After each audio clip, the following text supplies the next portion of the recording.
4 5 رستے دینی نے.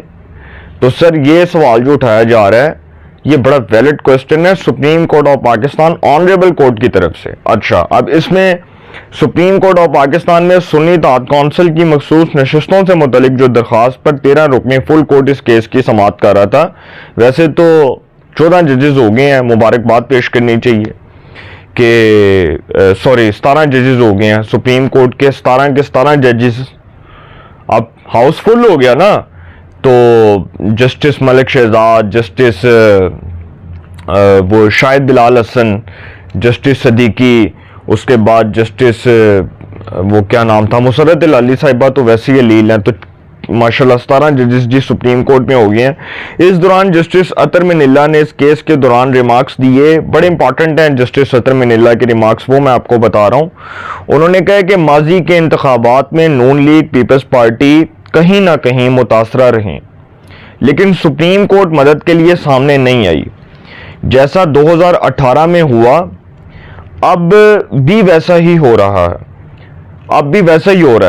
متاثرہ ایک ہی سیاسی جماعت رہی. ہم نے اپنی تاریخ سے کچھ نہیں سیکھا.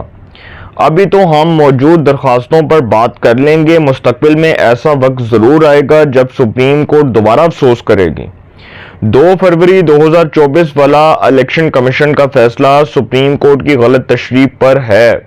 کیا ہمیں الیکشن کمیشن کا غلط تشریح پر مبنی فیصلہ نہیں دیکھنا چاہیے یا نظر انداز کر دینا چاہیے؟ جسٹس عائشہ ملک نے سوال اٹھایا کہ اگر کوئی سیاسی جماعت ایک بھی سیٹ نہیں جیتے گی تو کیا وہ سیاسی جماعت نہیں ہوگی؟ آنریبل جج صاحبہ میں آپ کو ایک چیز بتاؤں کہ اگر یہ جو سوال کیا کہ اگر کوئی سیاسی جماعت ایک بھی سیٹ نہیں جیتے گی تو کیا وہ سیاسی جماعت نہیں ہوگی؟ بالکل ہوگی, بالکل ہوگی. یہ کس نے کہا کہ نہیں ہوگی؟ وہ بالکل ہوگی. اس کی بطور پارلیمنٹری پارٹی پریزنس ہونا ضروری ہے اسمبلیز کے اندر.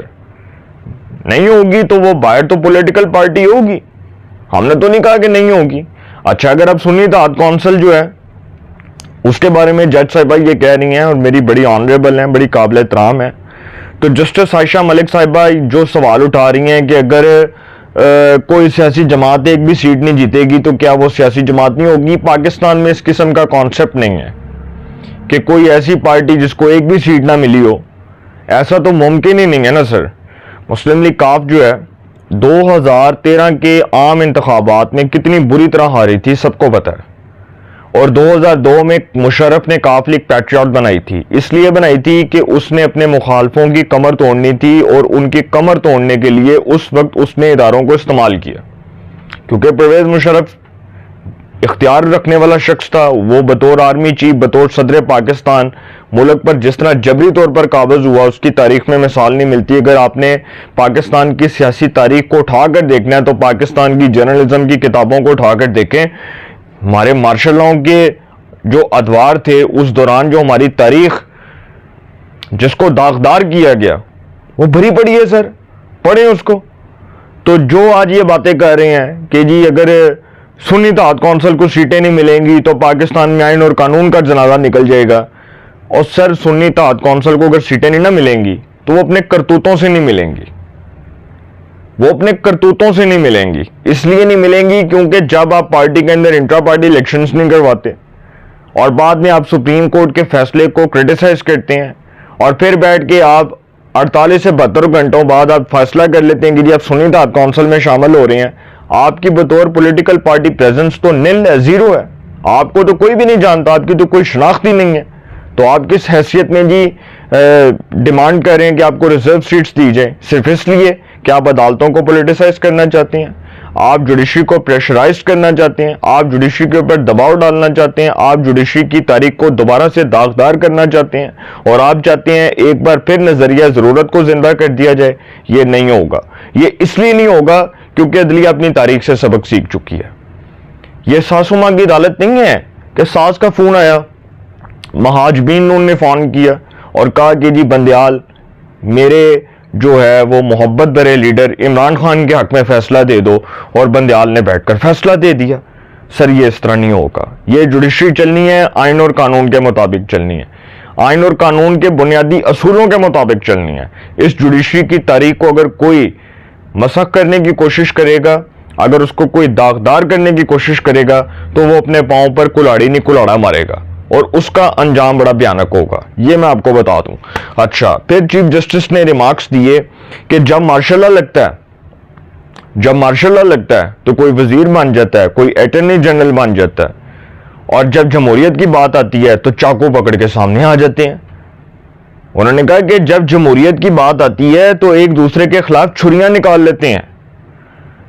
چیف جسٹس نے کہا کہ میں تو حیران ہوں کہ پہلے دن سے کہہ رہا ہوں کہ پی ٹی آئی کو سنی اتحاد کونسل جوائن نہیں کرنی چاہیے تھی، پتہ نہیں انہوں نے ایسا کیوں کیا۔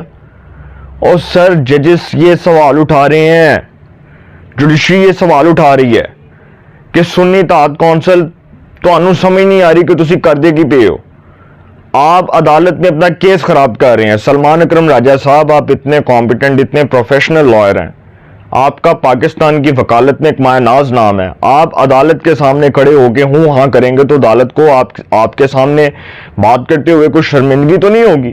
عدالت آپ کو ٹوکے گی کہ آپ غلط بات کر رہے ہیں۔ فیصل صدیقی اور سلمان اکرم راجہ دونوں جو لائرز ہیں، دونوں وکلاء کو عدالت نے ایک سوال پوچھا، انہوں نے کہا آپ سنی اتحاد کونسل کا تو کیس لڑنے آگے ہیں، آپ نے الیکشن کمیشن آف پاکستان کے فیصلے کا اور پشاور ہائی کورٹ کے فیصلے کے حوالے کا ذکر نہیں کیا۔ جو وہ دو فیصلے تھے ان حوالوں کا آپ ذکر نہیں کر رہے، آپ ان کو نہیں سامنے رکھ رہے، آپ اپنی میں لے کے بیٹھ گئے ہیں کہ جی آپ کو مخصوص نشستیں دے دی جائیں ہیں۔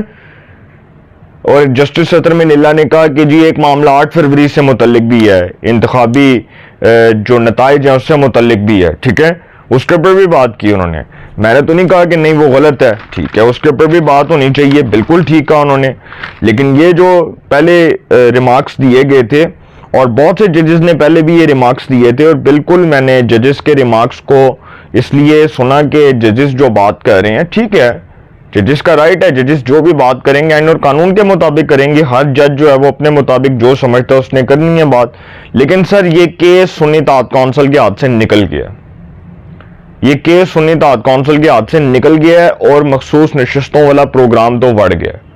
مخصوص نشستیں سنی اتحاد کونسل کو نہیں ملنی، یہ ججز کے ریمارک سے واضح ہو گیا ہے، فیصلہ ان قریب آنے والا ہے اور پروگرام بڑھنے والا ہے۔ اپنی رائے کا کومنٹس میں ضرور اظہار کیجئے گا، انشاءاللہ ایک نئے سیگمنٹ کے ساتھ پھر ملاقات ہوگی۔ اپنا بہت خیال رکھیے گا، اعلیٰ نگہبان۔